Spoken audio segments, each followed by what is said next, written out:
Backwards West haven, সকাল ৭টা। তুষার ভেজা ভোরের আলো নিঃশব্দে জানালার পর্দা শুয়ে ঘরে প্রবেশ করছে। চূড়ান্ত শীতল হাওয়ায় কাচের জানালায় নক করে যায়, অথচ ঘরের ভেতর উষ্ণ নিঃশ্বাসের ভারে বাতাসটা যেন ধীরে ধীরে গলছে। সেহেরান খালি গায়ে সদ্য শেষ করেছে তার প্রতিদিনের ওয়ার্কআউট। তার কাজ জোড়া ঘামে চকচক করছে, নিঃশ্বাস এখনো গভীর। সে কিচেনের দিকে এগিয়ে গিয়ে ব্ল্যাক এসপ্রেসোর ১ কাপ কফি তৈরি করে। তারপর নির্লিপ্ত ভঙ্গিতে লিভিং রুমে এসে সোফায় বসে।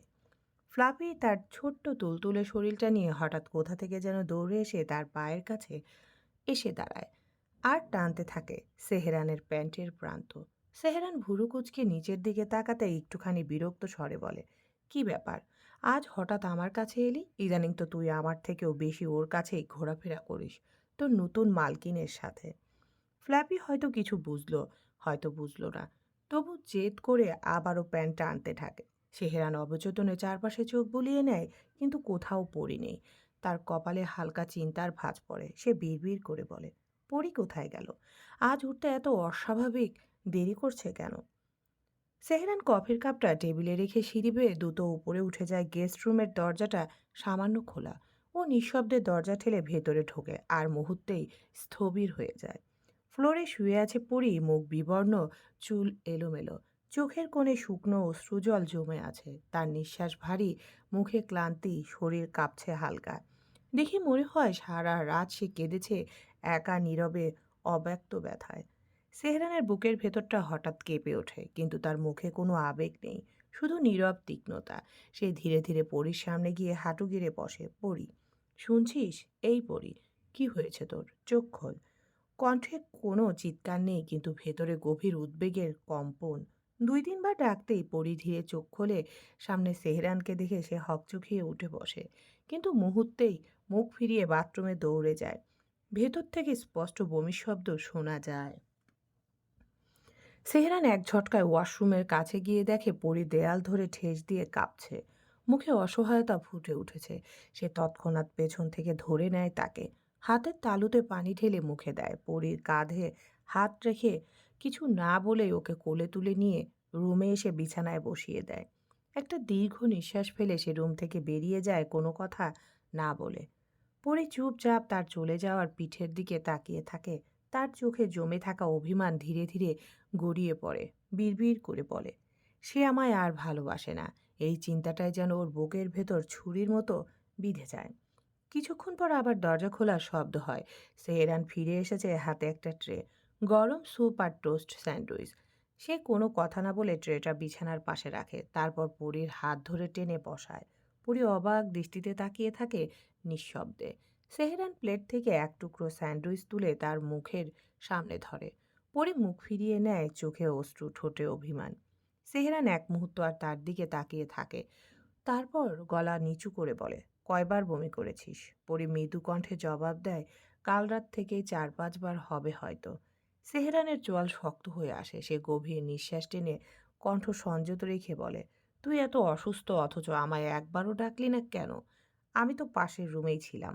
এখন থেকে আমায় এতটা অপ্রয়োজনীয় মনে করছিস পরি? পরি এবার চোখ তুলে তাকায়।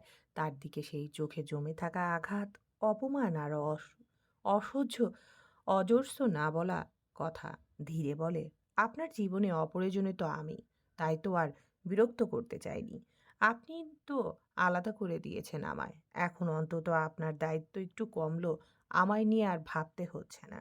সেহেরান পরীর দিকে ঝুঁকে বসে, চোখ দুটি লাল, নিঃশ্বাস ভারী। হঠাৎ ওর বাহু দুহাতে চেপে ধরে দাঁতে দাঁত চেপে বলে, মাথা এমনিতেই গরম আছে, উল্টাপাল্টা কথা বলে আর বাড়িয়ে দিস না পড়ি। লিসেন, তোর ভাষ্য মতে আমি তো খারাপ, মেনে নিয়েছি। কিন্তু একটা কথা বল, তুই অসুস্থ হলে আমি কি কখনো তোর পাশে ছিলাম না? কখনো কি তোর কষ্টে চোখ ফিরিয়ে নিয়েছি? হুম, তুই যখন এতটা অসুস্থ তখন তো আমায় বললে তোর সারা রাত এমন কষ্টে কাটাতে হতো না। ওর গলায় কর্কশতা, কিন্তু গলার নিচে একটা ভাঙা সুর, যা রাগ নয়, বরং ভয়, হারানোর ভয়। পরি নিঃশব্দে তাকিয়ে থাকে, চোখে জল চিকচিক করে, কিন্তু সেহেরান থামছে না। ও এবার আরো শক্ত করে পরুর বাহু চেপে ধরে, কণ্ঠস্বর নিচু কিন্তু স্থির, শোন পরি, আমি যেমনই হই না কেন তোকে সারা জীবন সুস্থ থাকতে হবে। তোর নিজের জন্য নয়, শুধু নিঃশ্বাসের জন্য। বুঝতে পেরেছিস? তুই মনের ভুলেও নিজের কোনো ক্ষতি করতে পারবি না। কখনো না। কথাটা মনে রাখিস সারা জীবন। ওর হাতের চাপ এতটা দৃঢ় যে পরীর কাঁধের চামড়া জ্বলে ওঠে, কিন্তু ও একটি শব্দও করে না। সেহরানের চোখের ভেতর তখন এক অদ্ভুত ঝড়। রাগ, উদ্বেগ, ভালোবাসা আর অনুশোচনার এক বিষম্য মিশ্রণ। একটা নিস্তব্ধতা নেমে আসে রুম জুড়ে। জানালার ওপারে তুষার পড়ছে মৃদু শব্দে। যেন প্রকৃতি নিজেই কথাগুলো নীরবে শুনে নীরবে কাঁদছে। সেহারান স্থির চোখে তাকিয়ে থাকে পরীর দিকে। এক ফোঁটা ব্যথা তার চোখেও, কিন্তু মুখে শুধু নীরবতা। তার কাঁধে বেশি টান টান, কপালে ঘামের ক্ষীণ রেখা, ঠোঁটের কোণে এক অসমাপ্ত বাক্যের ভার। পরে ছলো চোখে তাকিয়ে থাকে তার সামনে থাকা পুরুষটার দিকে, যে তার জীবনের একমাত্র প্রিয়, অথচ সবচেয়ে দুর্বোধ্য। সেহরান রাগে চড়ায় বেপরোয়া গড়া, তবুও তার বুকের গভীরে লুকানো অদ্ভুত এক কোমলতা, যা শুধু অনুভবে ছুঁয়ে যায়, দৃষ্টিতে নয়। ও যেন কিছুতেই সেহরানকে বুঝতে পারে না। লোকটা আসলে কি চায় আজও বুঝতে অক্ষম পড়ি। তবুও এই মুহূর্তে তার মনের একান্ত চাওয়া একবার, শুধু একবার এই রাগী অভিমানী মানুষটার বুকে মুখ লুকাতে, লুকিয়ে কাঁদতে। হঠাৎ করে পরি যেন নিজের উপর নিয়ন্ত্রণ হারায়। সে সোজা ঝাঁপিয়ে পড়ে সেহরানের বুকে। আকণ্ঠ ভেঙে কেঁদে ওঠে হু হু করে অবিরাম। ওর চোখের জলে ভিজে ওঠে সেহরানের শার্ট, আর প্রতিটি কান্নার কম্পনে সেহরানের বুক কাঁপে। কিন্তু ও নড়ে না একটু। সেহরান স্থির চোখে, কোনো অভিব্যক্তি নেই। ও যেন আগেই জানতো এই পরী এমনটাই করবে। ওর কণ্ঠে বরফের মতো শান্ত এক স্বর ঝরে পড়ে। এত কেঁদে কোনো লাভ আছে কি পরী? আমি তোর জন্য সব কিছু করব, শুধু আমাদের রুমটা আলাদা হবে। এই কথাটা যেন ছুরির মতো এসে গেঁথে গেল পরীর হৃদয়ে। ওর বুকের ভেতরটা হাহাকার করে উঠল। নিজেকে হঠাৎ কেমন ভিখারি মনে হলো, যে ভালোবাসা ভিক্ষে চায় অথচ পায় না। পরী ধীরে ধীরে সেহরানের বুক থেকে নিজেকে সরাতে চাইল, কিন্তু হঠাৎ সেহরান এক হাত বাড়িয়ে ওকে আবার টেনে নিল নিজের বুকে। চোখে স্থির দৃষ্টি, কণ্ঠে কঠিন অথচ গুমড়ে ওঠা যন্ত্রণা। যা বলার এভাবেই বল, আমি শুনছি। পরী এবার যেন সমস্ত অভিমান একসাথে ছুঁড়ে ফেলে রাগে ফেটে পড়ে। কে চেয়েছে আপনার দয়া সেহরান? আমি তো চাইনি। আমার ভালোবাসার মানুষটা আমায় তুচ্ছ-তাচ্ছিল্য করবে আর আমি তা মেনে নেব? কখনোই না। অনেক সহ্য করেছি, আর পারব না। আপনি যখন আমায় আর সহ্য করতে পারছেন না, তখন আমায় ছেড়ে দিন। অন্তত আপনার বুকের জ্বালা কিছুটা কমবে। সেহরানের চোয়াল শক্ত হয়ে উঠল। চোখ যেন বজ্র ঝলক। ছেড়ে দেব মানে? পরীর কণ্ঠ কেঁপে ওঠে, তবু সাহসের শেষটুকু জোগাড় করে বলে, ডিডি ডিভোর্স চাই। এক মুহূর্তে ঘর নিস্তব্ধ। বাইরে বরফ পড়ছে, কিন্তু ঘরের ভেতরের তপ্ত আগুনের মতো নেমে এলো নীরবতা। সেহরান ধীরে ধীরে হাত বাড়িয়ে পরীর চুলের মুঠি ধরে। ওর মুখ নিজের মুখের একদম সামনে টেনে এনে চোখ দুটো রাগে, যন্ত্রণায় আর অজানা ভয়েতে দীপ্ত হয়ে উঠেছে। ডিভোর্স? পরী এক নিঃশ্বাসে বলে, হ্যাঁ, এটাই আমার শাস্তি হওয়া উচিত। সেহরানের ঠোঁটের কোণে তীব্র শীতল হাসি খেলে যায়। ওর কণ্ঠ ফিসফিস করে, কিন্তু প্রতিটি শব্দ যেন ধারালো ছুরির ফলার মতো। উহু, নট ডিভোর্স পরি। I have a punishment even better option. পরি স্তব্ধ, কাপা গলায় বলে, কি? সেহরান ধীরে ধীরে ওর দিকে ঝুঁকে আসে। দুজনের নিঃশ্বাস মিশে যায়। চোখে চোখ পড়ে, তবু সেই চোখে কোনো কোমলতা নেই। আছে এক ভয়ানক শান্তি। এই মুহূর্ত থেকে স্বামী স্ত্রী হয়েও আমাদের দূরত্বটাই হবে তোর বেঁচে থাকার একমাত্র শাস্তি, ওয়াইফি। পরি নিঃশব্দে তাকিয়ে থাকে। ও জানতো সেহরান এমন কিছুই বলবে। তবু তার বুকের ভেতর কেমন শূন্য লাগে, যেন সব ভালোবাসা হিমবাহে জমে গেছে। সেহরান একদৃষ্টিতে তাকিয়ে থাকে ওর দিকে। গলা নিচু করে স্বরটা প্রায় ফিসফিস করে বলে, পরীর মুখের আরো সামনে মুখ নিয়ে বলে, আমার যত পথ চলা, যত শ্বাস, যত ব্যথা, সবকিছু শেষ গন্তব্য শুধু তুই পড়ি। আমার জীবনের প্রতিটি অনুভব, প্রতিটি পাথর, পথের আহ্বান শুধু তোর প্রতিচ্ছবিতেই ফিরে আসে। তবুও মনে হয় ভালোবাসার মানুষকে পাওয়া মানে কি সত্যি জীবনের হারানো সব রং ফিরে পাওয়া? ভালোবাসা কি শুধুই একে অপরকে পাওয়া, নাকি হারিয়ে যাওয়ার ভেতরেও কোনো গভীরতা লুকিয়ে আছে? পরীর চোখে জল টলমল করে ওঠে। ওর কণ্ঠ কাঁপে, তবু বলে, আমি তো শুধু এমন একদিনের আশায় বেঁচে আছি, যেদিন আপনার ভালোবাসা, আপনার আনন্দ আর আপনার উষ্ণতা ফিরে আসবে আমার জীবনে। ঠিক যেমন একসময় আমার পৃথিবী ছিল শুধু আপনাকে ঘিরে সেহেরান। ঘর নিঃশব্দ, শুধু জানালার ওপারে তুষারপাতের নরম শব্দ, যেন প্রকৃতিও এই নিঃশেষ ভালোবাসার সাক্ষী হয়ে কাঁদছে। নিঃশব্দে, অচেনাভাবে। বাইরে শীতের সকাল, কিন্তু ঘরের ভেতরে জ্বলছে অন্যরকম উত্তাপ। ভালোবাসা, অভিমান আর এক নিঃশব্দ দূরত্বের আগুন। খান অ্যাটেরিয়া রব আর্কিটেকচার, সকাল ১০টা। রাহুলের আজ অফিসের কাজের চাপ, যেন শ্বাস নেওয়ার ফুসরত নেই। কাগজপত্রের স্তূপের ভেতর মুখ গুজে বসে থেকেও আজ তার মনটা যেন অন্য কোথাও আটকে আছে। সেহরান ২ দিন হলো অফিসে আসছে না, ফোন করলে কল রিসিভ করছে না। তবু পরীর কাছ থেকে খবর পেয়েছে সবকিছু নাকি ঠিক আছে। তাই রাহুল ভেবেছে ওদের দুজনকে কিছুটা সময় দেওয়া দরকার। হয়তো নিজেদের ভেতরে দূরত্ব কমানোর জন্য ওই নীরবতাটাই প্রয়োজন। ফাইলের ভেতর থেকে বিরক্ত হয়ে ফোনটা হাতে তুলে নিতেই চোখ আটকে যায় ফোনের স্ক্রিনে। ওয়ালপেপারে ঢাকায় তোলা তানহার সঙ্গে তার একটা পুরনো ছবি, নদীর তীরে বিকালের আলোয়। তানহার চুল উড়ছে বাতাসে, আর সে হেসে তাকিয়েছে রাহুলের দিকে। ঠোঁটের কোণে অচেতনে একরাশ কোমল হাসি ফুটে ওঠে। রাহুলের কণ্ঠে একরাশ মৃদু করুণ সুর। হেই ধানি লঙ্কা, মিস ইউ। আজ ২ দিন হলো তোমার কোনো খোঁজ নেই। কবে আসবে তুমি? এইভাবে অপেক্ষা করতে করতে আমি তো দিন দিন কেমন শুকিয়ে যাচ্ছি। ঠিক সেই মুহূর্তে পেছন দিক থেকে এক ব্যঙ্গ মিশ্রিত কণ্ঠ ভেসে আসে। হ্যাঁ, সেই সাথে বুড়োও হয়ে যাচ্ছিস। লং ডিস্ট্যান্স রিলেশনশিপে এমনই হয়। এভাবে ঝুলে থাক, আর এই জন্মে তোর বাবা ডাক শোনার স্বপ্নটা অসম্পূর্ণই রয়ে যাবে। রাহুল ঘুরে তাকায়, চোখ কিঞ্চিত কুঁচকে যায়। মাসুক দাঁড়িয়ে আছে, মুখে অর্ধেক হাসি, চোখে ঠাট্টার ঝিলিক। ঈশানী পাশে এসে হেসে যোগ করে, মাসুক ঠিকই বলেছে রাহু। দেখ না, এসকে রাতারাতি কেমন বাবা হয়ে যাবে, আর তুই এখনো কথায় কথায় ধানি লঙ্কা করেই মরছিস। তানহাকে তো আজ পর্যন্ত রাজি করে বিয়ের জন্য রাজি করাতে পারলি না। রাহুলের মুখের রেখাগুলো কঠিন হয়ে ওঠে, কিন্তু চোখে খেলে যায় এক অদ্ভুত দীপ্তি। মজার স্বরে বলে, শুধু এজকের কথা তুলছিস কেন ইস্যু? তার গলা গম্ভীর ও স্থির। আমি জানি তুই আর মাসুকও বিয়ের পরপরই বাচ্চা প্ল্যান করেছিস, কিন্তু ওইসব নিয়ে আমি চিন্তা করি না। একবার আমার ধানি লঙ্কা শুধু আসুক, তারপর দেখিস যেভাবে এতদিন ও আমায় পুড়িয়েছে, প্রতিটি মুহূর্তের হিসাব আমি কড়ায় গণ্ডায় বুঝে নেব। ওকে আমি এমনভাবে নিজের সঙ্গে বেঁধে রাখবো যে আর কখনো দূরে যেতে পারবে না। বলেই রাহুল এক হাত পকেটে ঢুকিয়ে রাখে, আরেক হাতটা গ্লাসের কিনারায় রেখে গভীর দৃষ্টিতে তাকিয়ে থাকে দূরে। যেন নিজের কল্পনার ভেতরে হারিয়ে গেছে সে তানহার মুখ। সেই হালকা সুগন্ধ, সেই নির্দোষ হাসি, সবকিছু যেন তার কাছে জীবন্ত মনে হয়। তখনই পিছন থেকে আরেকটি কণ্ঠ ভেসে আসে, নরম অথচ কাপা সুরে। তাই নাকি? তা কেমন করে কড়াই গণ্ডায় বুঝে নেওয়া হবে শুনি? রাহুল পিছনে খেয়াল না করেই একরাশ হালকা হেয়ালিপূর্ণ সুরে বলে উঠল, শুধু একবার সামনে এসে দাঁড়াক, এক মুহূর্ত দেরি না করে সরাসরি ম্যানহাটনের সেন্ট প্যান্টিক নিয়ে গিয়ে সোজা বিয়ে করব। ঈশানী আর মাসুক দুজনেই মুখ চেপে হাসি সামলাতে ব্যস্ত হয়ে পড়ে, কিন্তু হঠাৎ রাহুলের মুখে সেই নিরুদ্বেগ ভাবটা মিলিয়ে গেল। ওর কানে যেন এক অতি পরিচিত গভীর অথচ মৃদু কণ্ঠস্বর এসে বাজল, একটি সুর যা অনেকদিন ধরে শুধু স্মৃতিতে বেঁচে ছিল। ওর হৃদস্পন্দন দ্রুততার হয়ে উঠল, বুকের ভেতর যেন ঢেউ খেলে গেল এক অচেনা অস্থিরতায়। ও বিড়বিড় করে বলল, না, আমি যা ভাবছি তা কি সত্যি হতে পারে? সত্যিই কি ও এসেছে? ঈশানীর সঙ্গে সঙ্গে ওর মুখভঙ্গি বুঝে ফেলল। মৃদু হেসে বলল, কি রে রাহু, পিছনে একবার তাকিয়ে দেখ।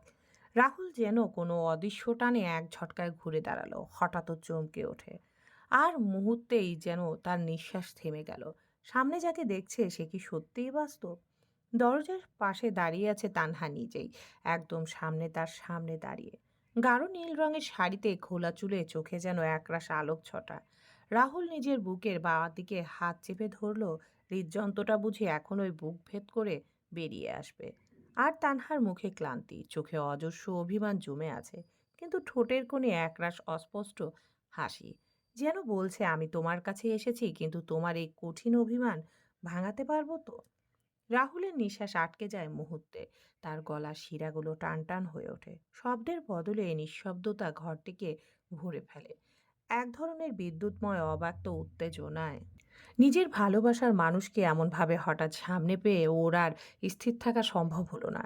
ধীরে ধীরে ওর দিকে এগিয়ে গিয়ে কাপা গলায় প্রশ্ন করলো, তানহা, সত্যি কি তুমি আমার সামনে দাঁড়িয়ে আছো? আমি কি ভুল দেখছি? তানহার ঠোঁটের কোণে একরাশ হাসি খেলে গেল। ওর চোখে স্নেহ আর দুষ্টুমিতে মিশ্রিত দীপ্তি। নরম স্বরে বলল সে, হ্যাঁ, আমি। এই যে কথা বলছি, এখন কি বিশ্বাস হলো? রাহুল আর কোনো কথা না বলে এক ঝটকায় তানহাকে নিজের বুকে টেনে নিল। তানহা বিস্ময়ে জমে গেল মুহূর্তে, যেন সময় থেমে গেছে চারিদিকে। মাসুক কাশির ভান করে বলল, কেমন লাগলো আমাদের পক্ষ থেকে দেওয়া সারপ্রাইজ গিফটটা? রাহুল হেসে তানহার চুলে মুখ ডুবিয়ে বলল, থ্যাঙ্কস বাট নট থ্যাঙ্কস। জানি তোরা এটা নিজেদের সুবিধার জন্য করেছিস। ও না এলে আমি যে তোদের বিয়েতে একা অংশ নিতাম না, এটা তোরা খুব ভালো করেই জানিস। তানহা লজ্জায় মুখ লুকিয়ে ফেলল রাহুলের বুকে। তার গাল গরম হয়ে উঠল যেন পাকা ডালিমের মতো।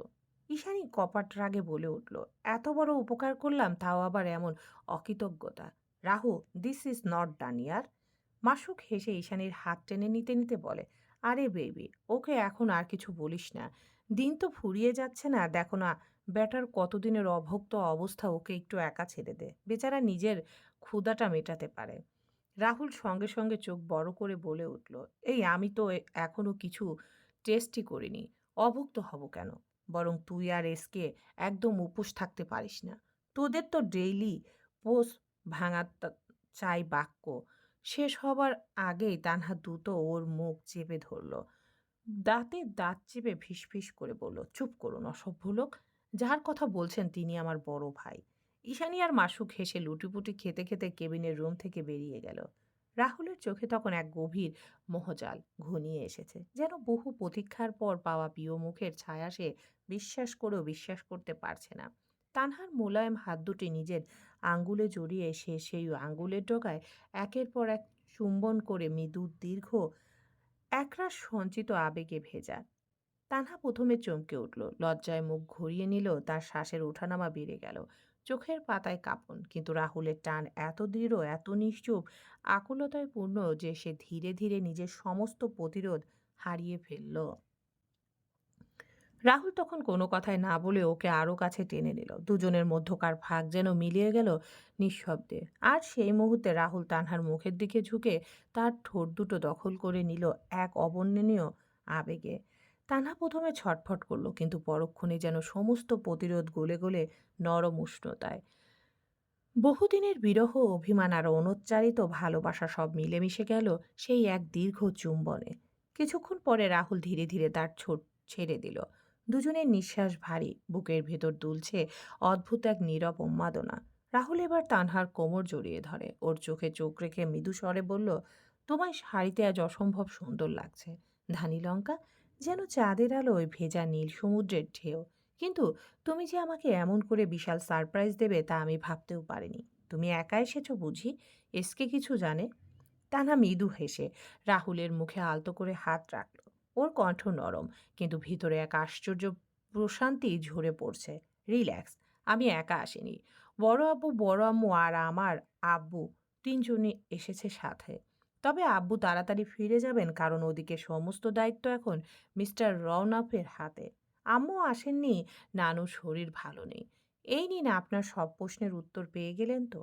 আমরা কাল রাতে এসে পৌঁছেছি, বড় আব্বুর অ্যাপার্টমেন্টে উঠেছি। এখনো ভাইয়া আর পরি কাউকে কিছু জানাইনি। ভাবছি আজ সবাই মিলে ভাইয়া আর পরীকে সারপ্রাইজ দিতে যাব।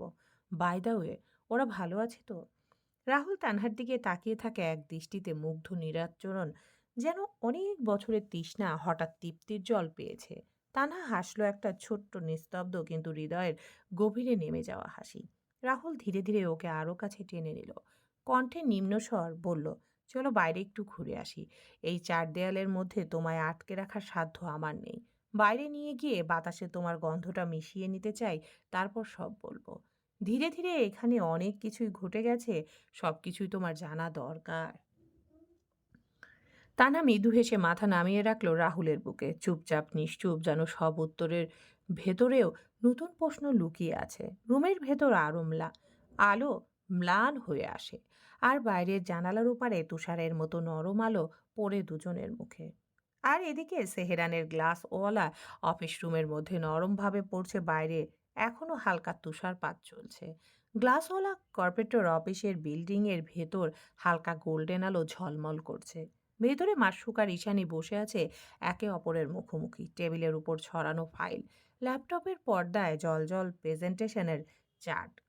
ঈশানী মাথা নিচু করে কিছু লিখছে, হঠাৎ মাসুক বলে হালকা হাসি নিয়ে, এই টেনশনটা অফিসের জন্য রাখো ইস্যু।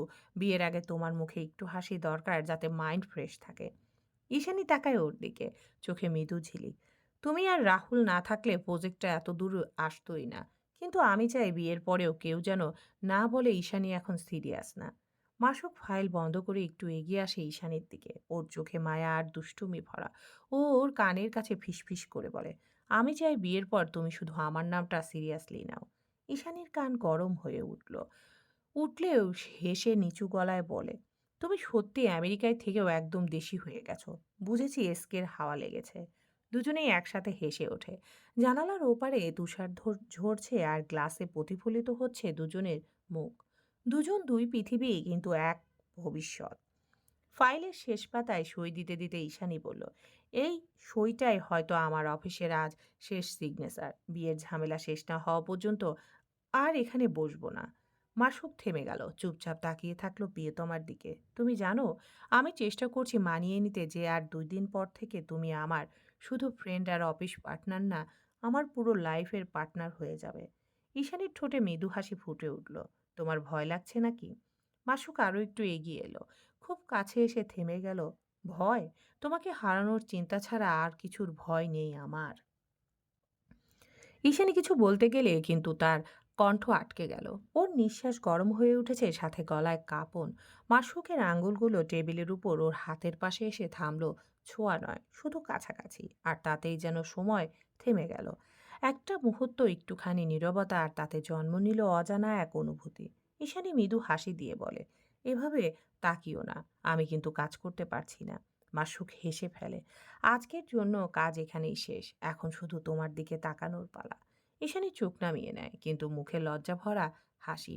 জানালার বাইরে তুষার ঝরছে, ভেতরে দুজনের মধ্যে এক অজানা উত্তাপ ছড়িয়ে আছে। রোমান্স, ভালোবাসা আর অপূর্ব অপেক্ষা। আর 2 দিন পরে ওদের বিয়ের দিন। সিভিউ ব্রিজ, ওয়েস্ট হ্যাভেন, সকাল 11টা। সেতুর চারপাশে কেবল সাগরের গর্জন। ঢেউয়ের মৃদু আশ্রু পড়ার শব্দ বেজে ওঠে, কিন্তু সেহরান নিজের গাড়ির ডিকির উপরে চুপচাপ বসে আছে, একাকী স্থির, যেন বাতাসের সাথে মিলেমিশে গিয়েছে। হাতের মাঝে থাকা কয়েকটি সিগারেট শেষ হয়েছে ইতিমধ্যে। নিঃশ্বাসে অদৃশ্য উত্তেজনা, মনে প্রাণে অস্থিরতা। সে অপেক্ষা করছে কেউ একজন আসবে একটি গুরুত্বপূর্ণ সাক্ষাতের জন্য। হঠাৎ দূর থেকে গাড়ির আওয়াজ। সে একবার পেছন দিকে ঘুরে দেখে, যার জন্য অপেক্ষা করছিল সে এসে পৌঁছেছে। ব্যক্তিটি ধীর চলায় এগিয়ে আসছে, কিন্তু উপস্থিতি এমন যে নীরবতাও তীব্র হয়ে ওঠে। সে সেহেরানের দিকে তাকিয়ে নীরবে গাড়ির ডিকির উপর উঠে বসে। সেহেরান ব্যঙ্গ মিশ্রিত হাসি দিয়ে বলে, আরিয়ান নাকি ইউভান, কোন নামে ডাকবো তোমায়? ইউভান ঠোঁটকাটা হাসি দিয়ে উত্তর দেয়, কণ্ঠে তাচ্ছিল্য। আরিয়ান। সে তার সায়রার সঙ্গে চলে গেছে অনেক আগেই। আমি কখনো আর সায়রার স্থান এখনো নন্দিনীকে দিতে পারিনি, কিন্তু সে এখন আমার সন্তানদের মা। তোর বিশ্বাস হোক বা না হোক, এটাই সত্যি। সেহরান আর কিছু বলেনি, কেবল নির্দিষ্টভাবে জিজ্ঞেস করলো, তোমার বাচ্চারা কেমন আছে? ইউভান ইশারায় বোঝালো ভালো আছে, তবে চোখে বিস্ময়। সে সেহরানের অচেনা স্বভাবের আভাস পায়। কৌতূহলে জিজ্ঞেস করলো, তুই হঠাৎ আমার সঙ্গে দেখা করতে চাইলি কেন কিট্টো? সেহরান ধীরে ধীরে ইউভানের হাতে এক সিগারেট ধরিয়ে দিয়ে বলল, কণ্ঠে ধূর্তি ও স্থিরতা, অনেক ভেবে দেখেছি তোমার সম্পূর্ণ কথা একবার শুনে দেখব। তুমি সত্যি নির্দোষ কিনা সেইটা সময় বলে দেবে। তবে বোন, তোমার বোন তোমায় খুব বিশ্বাস করে, আর আমি পরীকে, তাই ওর জন্য এসেছি।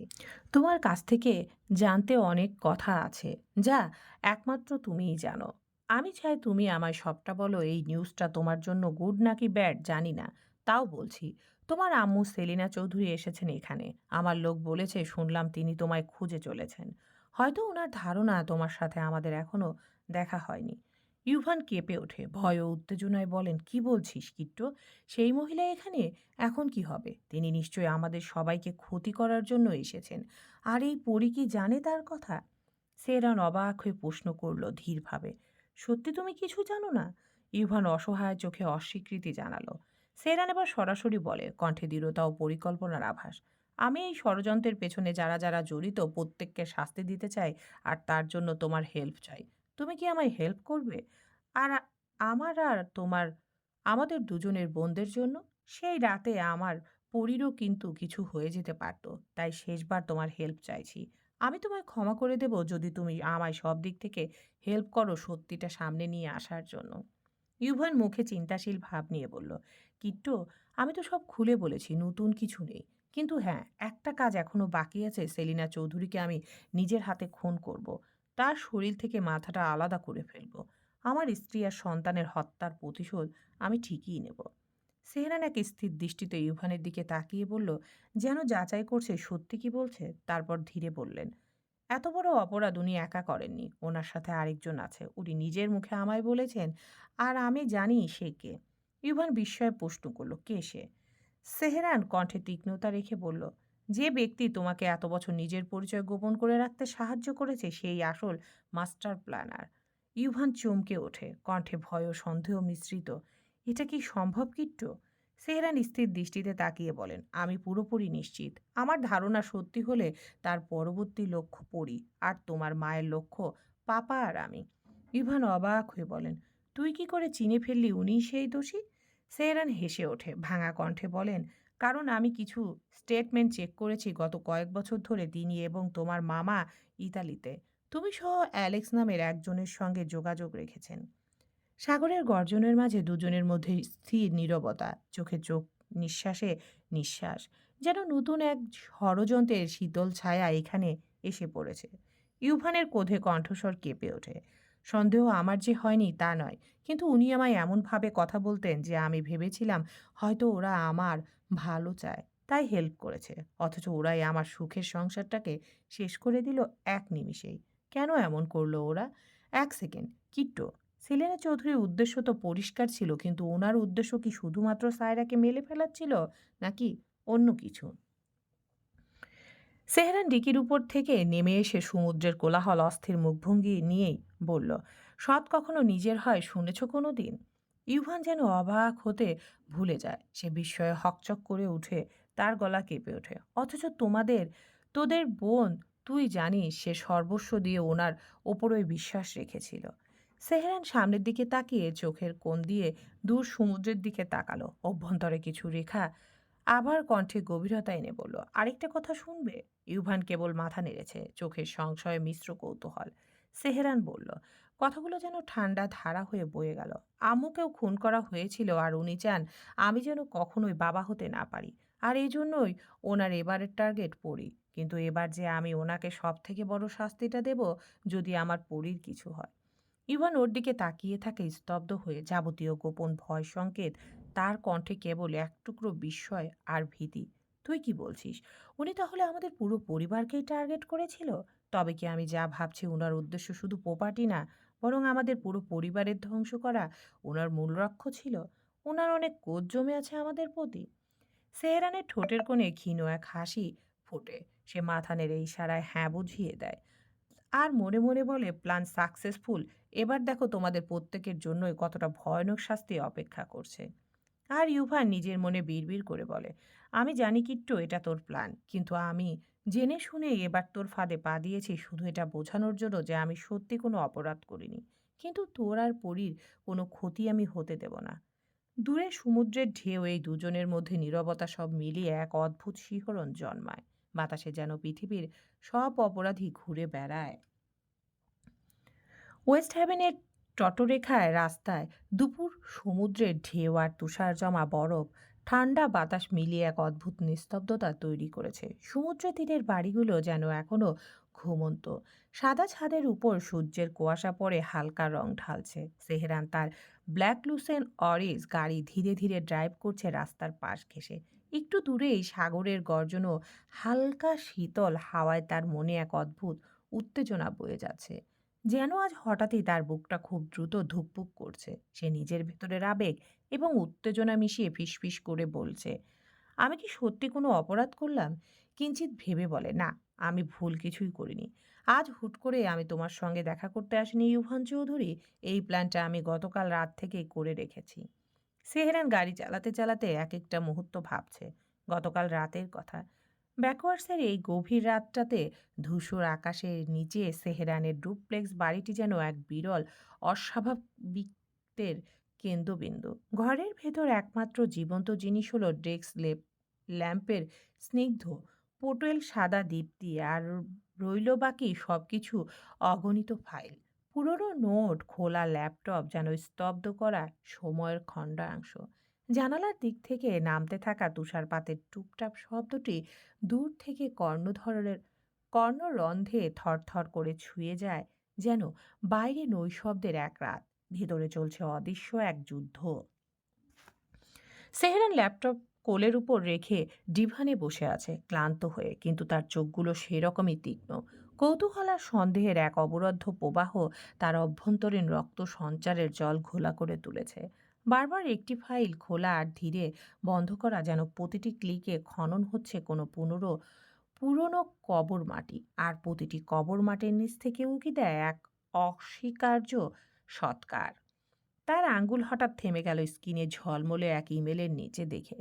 নামটা মোটেও সহজ নয়, বরং পরিচিত হলেও চেনা নামের উপর আছড়ে পড়ে বোধহীন এক অসহ্যতা।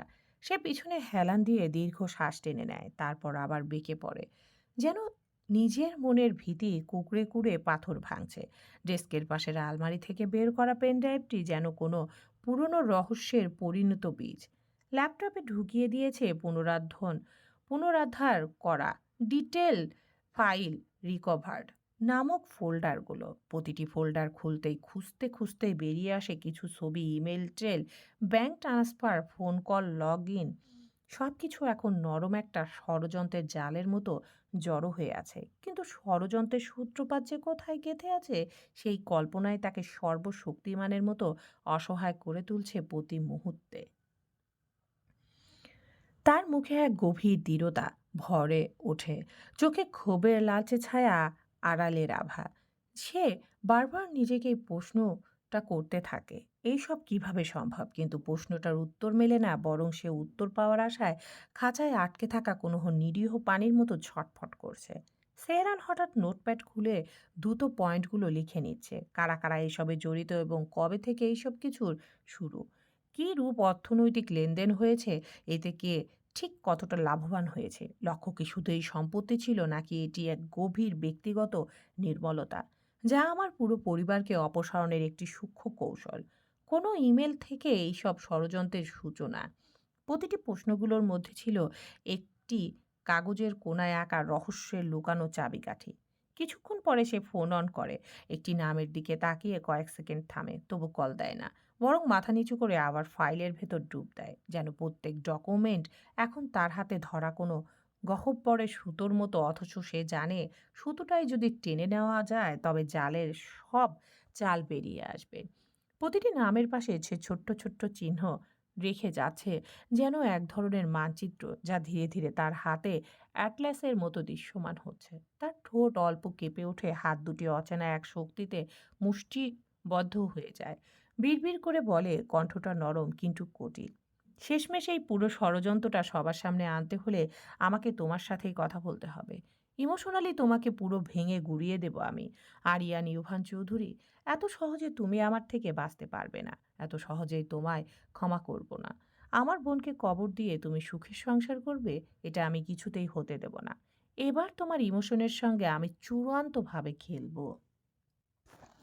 সেহরান কথাগুলো যেন কোনো ভীত সংকুল ভবিষ্যতের বিবরণ নয়, বরং এক নিখুঁত ও ধারালো পরিকল্পনার ঘূর্ণিতে গাঁথা অঙ্গীকার। সে নিজে জানে এটি শুধু হামলা নয়, বরং এটি একটি মানসিক কৌশল, এক ধরনের অধ্যাবয়সী ধূর্ততা, যার মাধ্যমে বিপক্ষকে ভেঙে দেওয়া পুরোপুরি সম্ভব। সেহরান বিড়বিড় করে বলে, আর রইল এইসব কিছুর পেছনে যার হাত আছে, মানতেই হবে আপনি অসামান্যভাবে পুরো মাস্টার প্ল্যানটি পরিকল্পনা করেছেন, কিন্তু আপনি মারাত্মক একটা ভুল করে ফেলেছেন। আমাকে এতটা হালকাভাবে নেওয়া আপনার একদম উচিত হয়নি। ভেবেছেন আমি আপনাকে এত সহজে ছেড়ে দেব? সিম্প্যাথি কার্ড খেলে এত বছর ধরে সবার মনে স্থান করে নেওয়া আপনার কৌশলের কারণটা আমার কাছে স্পষ্ট। সেলিনা চৌধুরী তো ছিল জাস্ট আপনার দাবা খেলার একটা গুটি মাত্র। আর সেই আপনাকেই আমি এবার আপনার নিজের দাবার গুটিতেই চেকমেট করে দেব। তার কণ্ঠে বিদ্রূপ মিশে আছে, যেমন কোনো বিদ্রূপী সিংহাসনে উঠে সিংহের মুকুট ছেড়ে ফেলার প্রত্যয়। ঘরের ভিতর নিস্তব্ধতা এক ভয়ানক ঘনত্ব ধারণ করে। বাইরে তুষারপাতের শব্দ, আর ভেতরে ল্যাম্পের আলো নরম আলো ছড়িয়ে দিচ্ছে এক প্রকার নিরুত্তাপ সরলতা, কিন্তু যত্রতত্র ছড়ানো কাগজপত্রগুলো তাদের উপর ভর করা ইতিহাস এবং তার ভেতরে অশান্তি সবকিছু মিলিয়ে একটি অদৃশ্য যুদ্ধের মণ্ডপ তৈরি করেছে। সে আবার স্ক্রিনের দিকে ফিরে যায়। ইমেল টেইলরের প্রতিটি লাইন যেন একজন অপরাধীর অস্বীকার্য সাক্ষ্য। ফোন নাম্বারগুলোর পাশে থাকা সময়সমূহ মনে করিয়ে দেয় এই অপরাধীদের মধ্যেই কত রাত ফুরিয়ে ভোর হওয়ার মধ্যেই চুপিসারে কত কথোপকথন হয়েছে। ব্যাংক ট্রান্সফারের অদৃশ্য সূচকগুলোর মধ্যে লুকিয়ে আছে প্রতিশ্রুতি ও ক্রয়মূল্য। সেই ক্রয়মূল্যর বদলে হয়তো কেউ তার পরিবারের সুখটুকু কিনেছে, যে নিজেই জানে না এই ষড়যন্ত্রের শেষ কোথায়। কিন্তু সে বুঝতে পেরেছে ইউভানের সাথে কথা বলা ছাড়া আর কোনো পথ নেই। ঘরের এক কোণে লেগে আছে এক আলোক রেখা, যেন কোনো ধূসর কিরণ ঝলসে গেছে, আর সেহেরান ঠিক সেগুলোই লক্ষ্য করছে। সে উঠে দাঁড়ায়, জানালার দিকে অচেনা চোখে তাকায়। উপর থেকে তুষারপাতের কুয়াশায় ম্লান অদ্ভুত সমুদ্রের মতো দেখাচ্ছে। বাইরে অমানিসার আধার আর ভিতরে হিসেব নিকেশের তীব্রতা, এই দুটি বিপরীত আকস্মিকভাবে একত্রে মৃত্যু জয় এক পটভূমি গঠন করেছে। বাতাসে হঠাৎ সেহেরানের গায়ে আরেকটু শীত লেগে আসে। ঘরের নিম্ন আধারগুলো আরো গাঢ় হয়। ল্যাম্পটা কিছুটা পালায়ন করে, যেন রাতের নরম আলো এই পর্যায়ে ভয়কে সঙ্গ দিতে চাইছে না। এখন আর পিছিয়ে যাওয়া সম্ভব নয়। সে আবার ডেস্কে ফিরে এসে পেন ড্রাইভটি নিজের পকেটে ভরে নেয়। একটি অমানবিক অমানবিক অস্থির মতো, কারণ পেন ড্রাইভটি তার পকেটে ভরে নেওয়া মুহূর্ত থেকেই পরিকল্পনার শীতল ঘূর্ণিতে সবকিছু উড়ে যাবে। এখন আর তার ঘুম আসবে না। নিশ্চিত এই রাতটা নির্ধারিত এক পরিকল্পনার সাক্ষী হবে। বর্তমান সেহেরা নিজের ভাবনা থেকে বেরিয়ে আসে। আশেপাশে তাকিয়ে দেখে রাস্তার বাতাস ঠান্ডা, তবে তার মনে আগুন জ্বলছে। পাশ দিয়ে সাদা তুষার জমা ফুটপাতে চোখ যাচ্ছে। সমুদ্রের কুয়াশা সবকিছু ম্লান করেছে। এটা যেন পুরো ওয়েস্ট হ্যাভেনেই এখন এক রহস্যময় প্রেক্ষাপট, আর সে সেই গল্পের কেন্দ্রে দাঁড়িয়ে আছে। গাড়ি ধীরে ধীরে পাড়ের শেষ প্রান্তে পৌঁছাচ্ছে। সেহেরান একবার চোখ বন্ধ করে শ্বাস ফেলে। আজকের এই দেখা শুধু পরিকল্পনায় নয়, এটা তার কাছে এক অদ্ভুত পরীক্ষা, এক কৌশল, আর একই সঙ্গে একটা ঝুঁকি। Star Galaxy Milford Apartment, West Haven. দুপুরবেলা সূর্য অস্তমুখী, আকাশে বিস্তৃত করছে সোনালি কমলার এক সমাহার। জানালার কাছে প্রতিফলিত আলো যেন সোনার ধূলি ছড়ছে, ধীরে ধীরে ঘরকে নীরবতাকে ভাঙছে। চারপাশে এমন এক নৈশব্দ, যেন সময় নিজেই নিজেকেই থমকে আছে। বাতাসে অদৃশ্য এক ব্যথার হাত নরম আঙ্গুলিতে স্পর্শ করে যাচ্ছে সবকিছু, জানালার পর্দা আর অপেক্ষায় থাকা হৃদয়গুলো। সেলিম খান, অভিজাত ভদ্রলোক, লিভিং রুমের নরম সোফায় বসে এক কাপ চায়ের বাষ্পে ভিজে আছেন। চোখে সতর্কতা, মুখে অচেতন উদ্বেগ, আর কণ্ঠে অন্তর্নিহিত তীব্রতা। বারবার বলছেন, সেজুতি তোমাদের হলো, আর কত লেট করবে? সেহেরিস আব্বু কোথায় তোমরা? তাড়াতাড়ি করো। পাশেই বসা রফিক খান, স্বভাবতই রসিক, মুখে অর্ধ হাসি হেসে বললেন, বাহ ভাইজান, বড় ছেলেকে দেখার জন্য আপনার ধৈর্য তো চায়ের মতোই গরম হয়ে গেছে। সেলিম খান ধীরে ঘুরে তাকান ভাইয়ের দিকে, চোখে অশ্রুর অদৃশ্য রেখা, হৃদয়ে গভীর ব্যথা। ছেলেটাকে কতদিন দেখি না রফিক, সেদিন ফোনে কণ্ঠ শুনে বুঝেছিলাম আমার ছেলে ভালো নেই।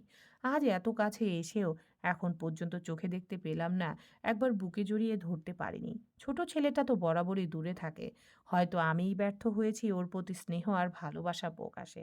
রফিক খান গম্ভীর স্বরে বলেন, মন খারাপ করবেন না ভাইজান, আপনি কোনো কিছুতেই ব্যর্থ নন, শুধু সময় বদলে গিয়ে আমাদের সন্তানরা বড় হয়ে গেছে। ঠিক তখনই রান্নাঘর থেকে লিভিং রুমে প্রবেশ করেন সেজুদি খান। তার প্রতিটি পদক্ষেপ যেন কক্ষের নির্জনতাকে নরম আলোয় ভাসিয়ে দেয়। মুখে একরাশ তৃপ্তির হাসি, চোখে সন্তানের জন্য নিঃশেষিত মমতা। আরে এত তাড়াহুড়ো করে বেরোনোর যায় নাকি? এতদিন পর আমার ছেলে আর পরিমায়ের সঙ্গে দেখা করতে যাচ্ছি, একটু লেট তো হবেই। ওরা যা যা খেতে ভালোবাসে সব গুছিয়ে নিয়েছি। অবশ্য সামনে একটি সারপ্রাইজ আছে। সেলিম খান চশমা ঠিক করে প্রশ্ন করেন, কিসের সারপ্রাইজ সেজুদি? সেজুদি খান হালকা রহস্যময় হাসি টেনে বলেন, আহ খান সাহেব, বলে দিলে কি আর সারপ্রাইজ থাকে? সময় এলে বুঝবেন। সেলিম খান ধীরে ধীরে উঠে দাঁড়ান, চোখে কঠোর সংযমের রেখা, কণ্ঠে ধীর স্বভাবের গভীরতার চাপ।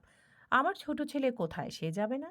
সেই মুহূর্তে সেরিস বেরিয়ে আসে পরিপাটি পোশাকে, চোখে আত্মবিশ্বাসের দীপ্তি, হাতে মোবাইল নিয়ে। পাপা, তোমরা আগে যাও, আমার একটি গুরুত্বপূর্ণ কাজ আছে। শেষ করে ভাইয়ার ওখানে পৌঁছে যাব। সেজুদি খান ছেলের দিকে দৃষ্টিপাত করে বলেন, তাড়াতাড়ি আসবে কিন্তু। ওখানে সবাই একসাথে লাঞ্চ করব। মনে রেখো পরিবারের সবাইকে নিয়ে একসাথে থাকার আনন্দটাই আলাদা।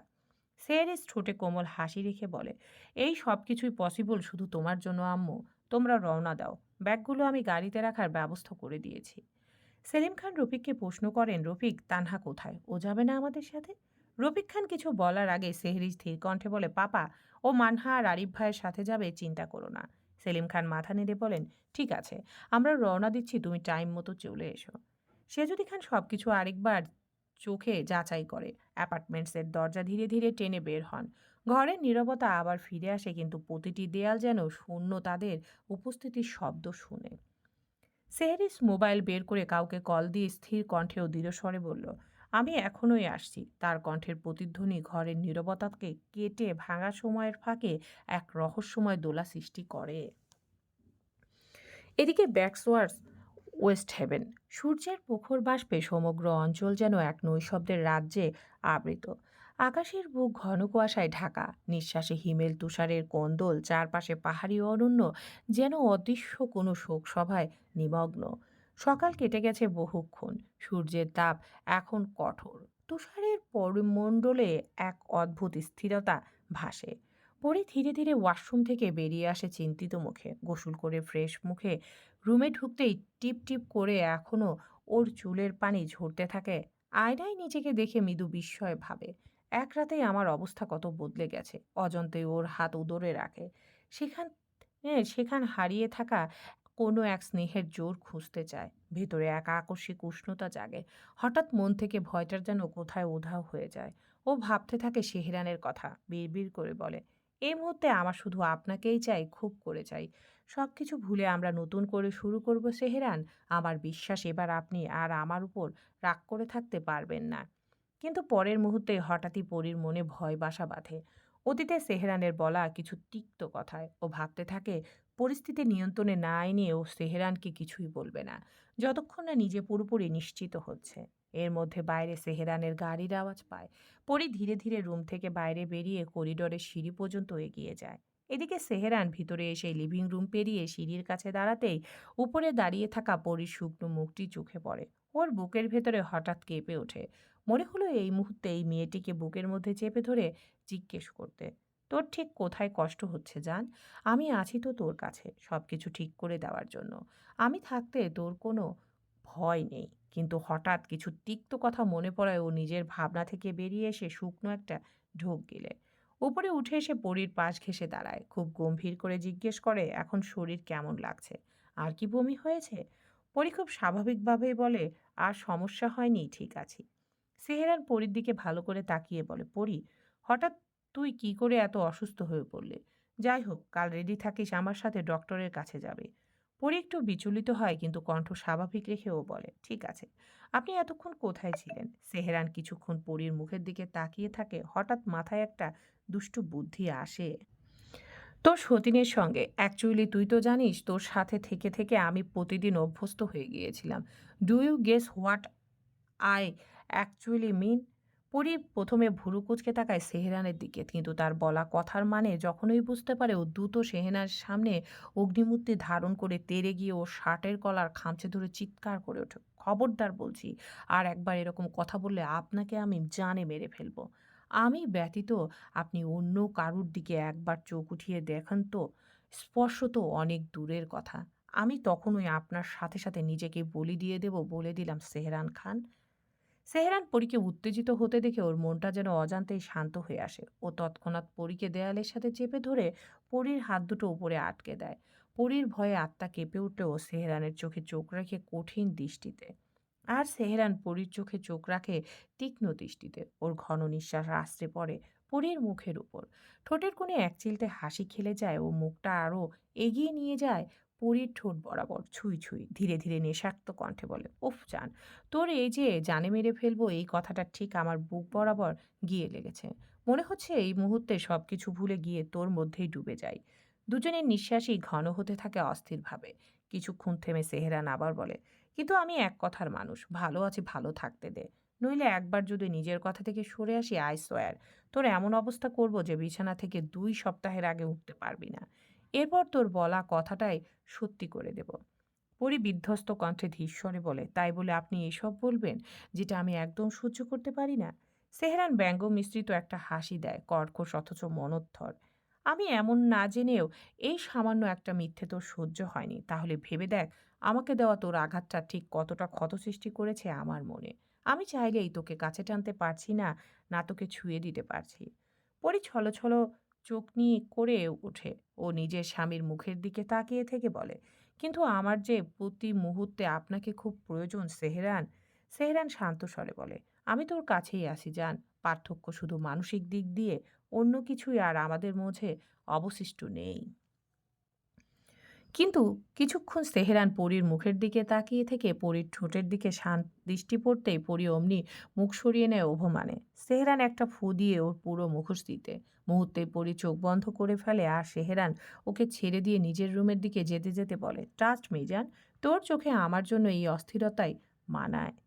পরী অবাক চোখে ওর যাওয়ার দিকে তাকিয়ে থেকে বিড়বিড় করে বলে, অসভ্য লোক ঠিকই চালাকি করে তার কথার জালে আমায় ফাঁসিয়ে নেয়। সেহরান শুনতে পায় পরীর কথা, জোরে বলে ওঠে, হ্যাঁ তুই একদম ঠিক বলেছিস। বলেই সে চলে যায়, পেছনে রেখে যায় শুধু একটি নিস্তব্ধতা। ওই নিস্তব্ধতার মধ্যে লুকিয়ে থাকে আবেগ, আকাঙ্ক্ষা, কটু আবেদন ও অপ্রকাশিত অনুশোচনা। সব মিলিয়ে তাদের দুজনের অন্তর্যুদ্ধের এক নীরব অংশ। মেরিনা বে অ্যাপার্টমেন্টস, ওয়েস্ট হ্যাভেন, দুপুরবেলা।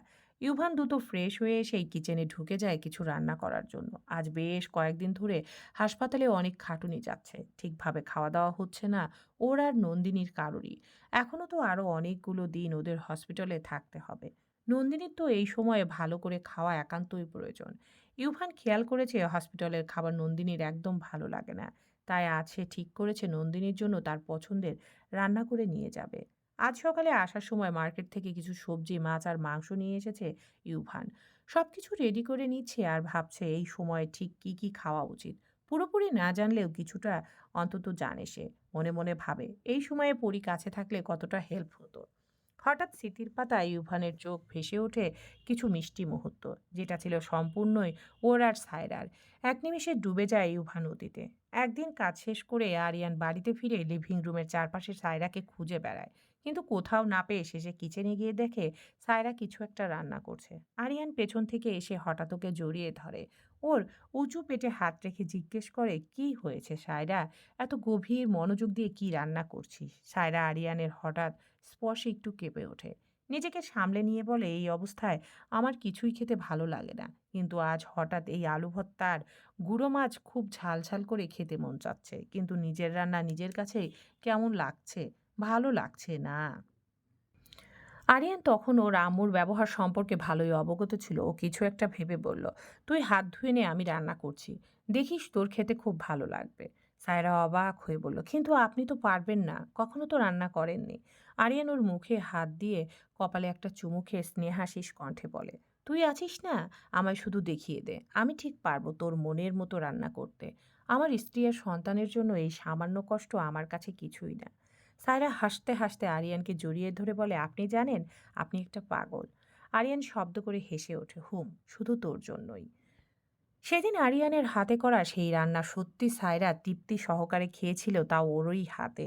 ইউভান নিজের ভাবনা থেকে বেরিয়ে আসে, কিন্তু টের পায় ওর চোখের কোণ ভিজে উঠেছে। চুপ করে বিড়বিড় করে বলে, নন্দিনী, ঠিক তোর মতোই সায়রা আমার রান্না খুব পছন্দ করে। কি জানি আমার মতো একটা অপদার্থ মানুষকে তোরা কেন এত ভালোবাসতে গেলি? আমি তো তোদের কাউকে ভালো রাখতে পারিনি। তারপর হঠাৎ ইউভানের মনে পড়ে গেল ওর সন্তানদের কথা। নিজে নিজেই বলতে থাকে, কবে সুস্থ হবে আমার সোনারা, পাপার বেঁচে থাকার জন্য তোমাদের খুব প্রয়োজন। ঠিক সেই সময় কলিং বেলের শব্দ হয়। ইউভান চুলার আঁচটা একটু কমিয়ে দিয়ে দরজা খুলতে যায়। দরজা খোলার সঙ্গে সঙ্গে সামনের দৃশ্য দেখে ইউভান একদম স্থির হয়ে যায়। এই মুহূর্তে এই মানুষটিকে দেখার কোনো প্রস্তুতি ওর ছিল না। সে জানতো একদিন এমন দিন আসবে, কিন্তু আজ এত তাড়াতাড়ি, আর ঠিকানাটা পেলই বা কিভাবে। মনে মনে ইউভান ঠিক করে নেয় সে আর পালাবে না, এবার সবকিছু শেষ করবে একেবারে। অপর পাশে দাঁড়িয়ে থাকা সেলিনা চৌধুরী ছেলের দিকে তাকিয়ে শান্ত গলায় বললেন, ভিতরে আসতে বলবে না আরিয়ান? ইউভানের চোখ শক্ত হয়ে আসে। হাত মুষ্টিবদ্ধ করে কঠোর কণ্ঠে বলে, কি চাই, কেন এসেছো এখানে? তোমাকে দেওয়ার মতো তো এখন আমার কাছে কিছুই নেই অবশিষ্ট। কিন্তু ঠিক তখনই সেলিনার পেছন থেকে আরেকটি পরিচিত কণ্ঠ ভেসে আসে, কিন্তু আমার যে তোমায় দেওয়ার মতো অনেক কিছুই আছে ইউভি, ব্যাটা। ইউভান চমকে তাকিয়ে থাকে ওর মায়ের পেছনে দাঁড়িয়ে থাকা সেই ব্যক্তিটির দিকে, বিড়বিড় করে বলে, অ্যালেক্স। আর এদিকে সেহেরান রুমে এসে ওয়াশরুমে ঢুকে যায় ফ্রেশ হতে। কিছুক্ষণ পর ফ্রেশ হয়ে এসে ফোনটা হাতে দিতেই দেখে রাহুল ফোন করেছে। সেহেরান ফোন ধরতে ওপাশ থেকে রাহুল হেসে বলে ওঠে, এই এসকে, অবশেষে ফোন রিসিভ করেছিস, কি খবর তোর আর পরীর? সেহরান একটু চিন্তিত কণ্ঠে জবাব দেয়, পরীর শরীরটা খুব ভালো নেই, ভাবছি আগামীকাল একবার ডাক্তার দেখাবো। রাহুলের কণ্ঠে সঙ্গে সঙ্গে উদ্বেগ ভেসে ওঠে, বলিস কি, কি হয়েছে ওর? এই 1 মিনিট, তুই আবার রাগের মাথায় ওকে কিছু করিসনি তো? সেহরান এবার রেগে গিয়ে দাঁতে দাঁত চেপে বলে, hey do you all think my characterless? Hey do you all think I am characterless? আমি আমার নিজের নিঃশ্বাসের সঙ্গে খারাপ কিছু করব? রাহুল ভ্যাবাচাকা খেয়ে যায়, তাড়াতাড়ি বলে, এই না না, আমি ওরকম কিছু বলিনি, মানে গায়ে হাত দিয়েছিস কি না ওইটা বলেছি। সেহরান এবার স্বাভাবিক স্বরেই বলে, এমন কিছুই না, আমি পারলে তো ওকে নিজের কলিজায় ভরে রাখি, খেয়াল করেছি ও ইদানিং ঠিকমতো খাচ্ছে না, আর সাথে সাথে হাজার রকমের অজুহাত তো আছেই। এমনিতেও তো ওই চুনোপুটির মতো শরীর, তার উপর আবার এত প্রেশার নেয় নিজের উপর। রাহুল তখন একটু ব্যঙ্গাত্মক করে বলল, হ্যাঁ, তাও আবার তোর মতো এত বড় একটা জলহস্তিকে রোজ সামলাতে হয়, এটা কি ওর কাছে কম প্যারা? সেহরান এবার রেগে গিয়ে চেঁচিয়ে বলল, রাহুলের বাচ্চা, ভালো হয়ে যা বলছি, আমি জলহস্তি?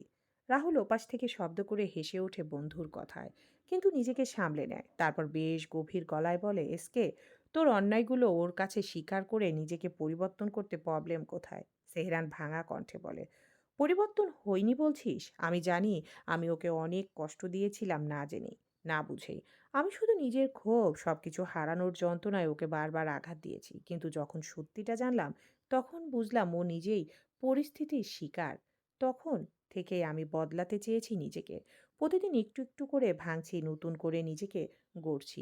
শুধুই আমার পরীর জন্য। এটা কি পরিবর্তন নয় বলছিস? রাহুল একটা তপ্ত শ্বাস ফেলে বলে, বুঝেছি, দুইজনের ভেতরে এখন ইগোর লড়াই চলছে। আচ্ছা শোন, তোর জন্য বড় একটা সারপ্রাইজ আছে। আমরা সবাই আসছি, পরীকে রান্না করতে বল, সবাই মিলে আজ জমিয়ে খাবো। সেরান ব্যঙ্গ করে বলে, এসে রান্না করে খাওয়া দাওয়া কর, আমার কোনো অসুবিধা নেই। আমার বউ অসুস্থ, ওকে আমি কোনো কষ্টই করতে দেব না। রাগ করব, অভিমান করব, এমনকি ভুল করলে থাপ্পড়ও দেবো, কিন্তু সেটা শুধু আমিই দেব, অন্য কেউ না। রাখছি। সেহরান ফোনটা রেখেই বলে, কেন যে মনটা আজ বড্ড বউ বউ করছে? সবটাই হয়েছে পরীর জন্য। কে বলেছে আমার ইগো হার্ট করতে? এই জন্যই তো আরো বেশি করে ওকে কাছে পেতে ইচ্ছে করছে। সবাই ঠিকই বলে, নিষিদ্ধ জিনিসের প্রতি মানুষের আগ্রহ বরাবরই বেশি। বলেই সেহরান রুম থেকে বেরিয়ে যায়। এদিকে পরি লিভিং রুমে বসে বসে ফ্ল্যাপির সঙ্গে খেলছে আর অভিযোগ করছে, আমার আজ একটুও রান্না করতে ইচ্ছে করছে না ফ্ল্যাপি, চোখের সামনে কিছু দেখলে গা গুলিয়ে ওঠে। কিন্তু দেখ, আমার গুণধর স্বামী আছেন নিজের ইগো নিয়ে, থাকুক, আমিও আর বোঝাতে যাব না। এমনিতেও তো আমার মন বলছে আমি আর বেশি দিন বাঁচবো না মনে হয়। এভাবে না খেয়ে থাকলে কেউ কি বাঁচে? সেহরান নিচে এসে সবটাই শোনে। পরীর সামনে এসে টানটান হয়ে দাঁড়িয়ে বলে, চিন্তা করিস না পরী, তুই ঠিক বেঁচে থাকবি। এই যে আমার মাথা হাড় মাংস রোজ ফ্রাই করে খাচ্ছিস, এটা কি কম কিছু? পরী নাকের পাটা ফুলিয়ে হা করে তাকিয়ে থাকে সেহরানের দিকে। সেহরান তাই দেখে পরীর মুখটা ধরে বলে, মুখটা বন্ধ কর, নয়তো মাছি ঢুকে যাবে। পরী কিছু বলবে, তার আগে পেছন থেকে কেউ বলে ওঠে, আহা আব্বু, তুমি এখনো আমার পরিয়ামুকে এভাবে চালাচ্ছ? সেহরান আর পরী হঠাৎ পরিচিত কণ্ঠে পেছন ফিরে দেখে সেলিম সাহেব আর তাদের পুরো পরিবার একসাথে দাঁড়িয়ে আছে। সেহরান চোখের সম্মুখে নিজের বাবাকে দেখে আবেগী হলেও নিজেকে সামলে বলে, পাপা।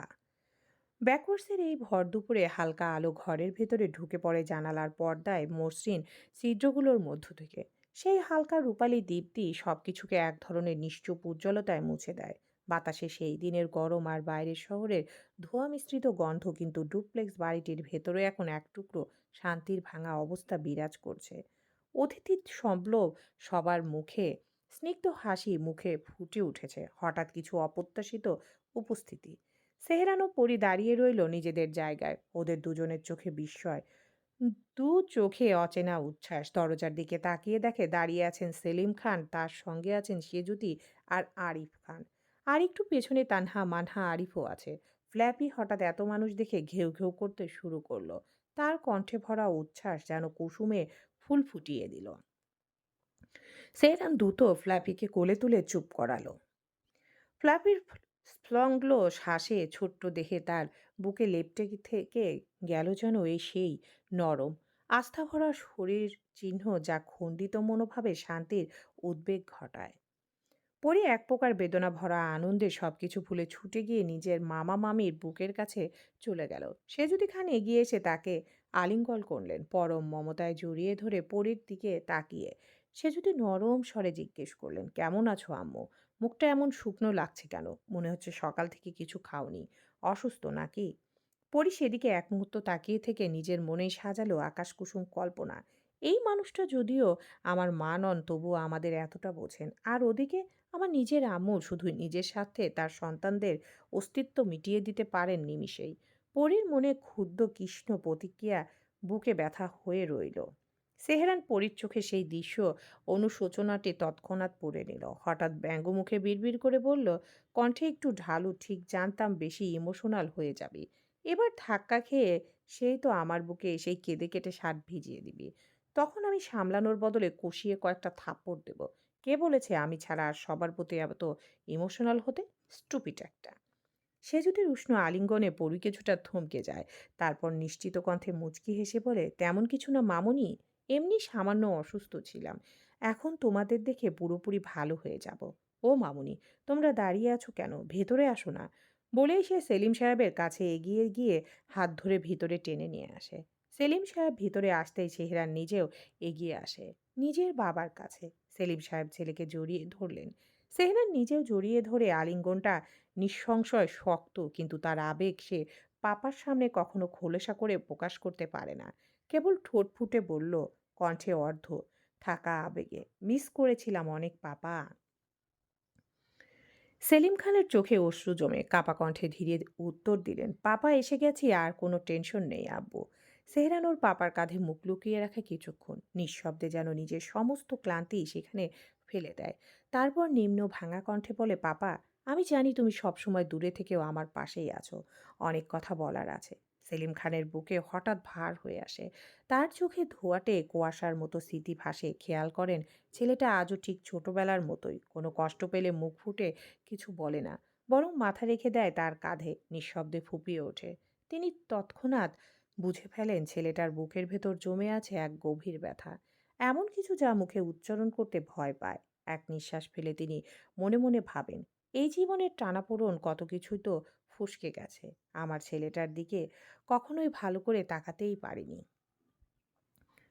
ওর পিঠে স্নেহ মাখা হাত বুলিয়ে নরম অথচ স্থির কণ্ঠে সেলিম খান বলেন, আব্বু, তোমার মনে সব কষ্ট আমায় দিয়ে দাও, অনেক হালকা লাগবে। জীবনে সব সময় সমস্যার সঙ্গে সমাধান পাঠায়, আর মন হালকা করার জন্য দরকার শুধু একটা ভরসাযোগ্য কাঁধ। আমার ছেলে তো ভাগ্যবান যে তার মাথা রাখার জন্য জায়গা একটা নয়, বরং দুটো কাঁধ আছে। আমি আছি, আমার পরিয়াম্য। আমি না থাকলেও দেখবে ওই তোমায় আগলে রাখবে। এই কথাগুলোর ভারে পরীর মুখে এক অদ্ভুত নীরবতা নেমে আসে। মামার প্রতি তার এমন ভরসা দেখে ওর বুকের ভেতর হঠাৎ এক অনুশোচনার স্রোত বয়ে যায়। ও সেহরানের দিকে তাকাতেই দেখে সেহরান ওর দিকেই তাকিয়ে আছে, অথচ এই দুই দৃষ্টির মিলন কিন্তু তাতে শুধু ব্যথার নীরব সুর বাজে। সে যদি খান এতক্ষণ পাশ থেকে সমস্ত দৃশ্য অবলোকন করছিলেন, তার দৃষ্টি এড়ায়নি কিছুই না, ছেলের মনের টান, না পরীর চোখের অনুশোচনা। সেহরান হঠাৎ তার বাবাকে আরো শক্ত করে জড়িয়ে ধরে কণ্ঠে দৃঢ়তা ও বিষাদ মেশানো অনুরোধ, don't ever say that again papa, you are not going anywhere, no আর। উপস্থিত সবাই নিঃশব্দে এই দৃশ্যটা দেখে। বাবা ও ছেলের মধ্যেকার সম্পর্কের এমন কোমল প্রকাশে সবার চোখে হাসির সঙ্গে এক ফোঁটা স্নেহ মেশা জল লুকিয়ে থাকে। আরিফ হেসে ও তানহা ও মানহার দিকে তাকিয়ে বলে, ভাইয়ের এই রূপটা তো কোনোদিন চোখে পড়েনি, পুরো ইমোশনাল করে দিল। মানহা শান্ত কণ্ঠে বলে, ভাইয়া বরাবরই বড় আব্বুকে খুব ভালোবাসে, শুধু প্রকাশ করতে পারে না। তানহা ওর কথায় সম্মতি জানিয়ে এগিয়ে যায় তার ভাই আর পরীর কাছে গিয়ে বলে, বাহ ভাইয়া, সব ভালোবাসা শুধু বড় আব্বুর জন্য, আমায় তো কেউ গুরুত্বই দিচ্ছে না। পরি এগিয়ে এসেই ওকে জড়িয়ে ধরে। আজ এতদিন পরে বোনকে কাছে পেয়ে তার উষ্ণতায় তানহা নিজেও বোনকে জড়িয়ে ধরে। সেহরান ওর পাপাকে ছেড়ে তানহাকে এক হাতে জড়িয়ে ধরে বলে, তুই আসবি আমায় আগে থেকে বলতে পারতিস, আমি যেয়ে রিসিভ করে নিয়ে আসতাম। তানহা হেসে বলে, বললে তোমাদের সারপ্রাইজ কি করে দিতাম ভাইয়া। অনেক বেলা হয়েছে, চলো তো সবাই এখন লাঞ্চ করব, খুব খিদে পেয়েছে। পরি অমনি নিজের নিচের ঠোঁট দাঁত দিয়ে কামড়ে ধরে চিন্তিত ভঙ্গিতে নিজেকেই নিজে গালিগালাজ দিচ্ছে শতবার। বলছে, ছিছি, সবাই এসেছে আর আজ এখন আমি রান্নাটা পর্যন্ত করতে পারলাম না। কি ভাবছে সবাই, কি দরকার ছিল আজ অসুস্থ হওয়ার। ওর সমস্ত রাগ যেয়ে পড়ে শেহরানের উপর, যেন তার অসুস্থতার পেছনে একমাত্র সেই দায়ী। বিড়বিড় করে বলে, হ্যাঁ ঠিকই তো, এই লোকটিই দায়ী। চলবে ইনশাআল্লাহ।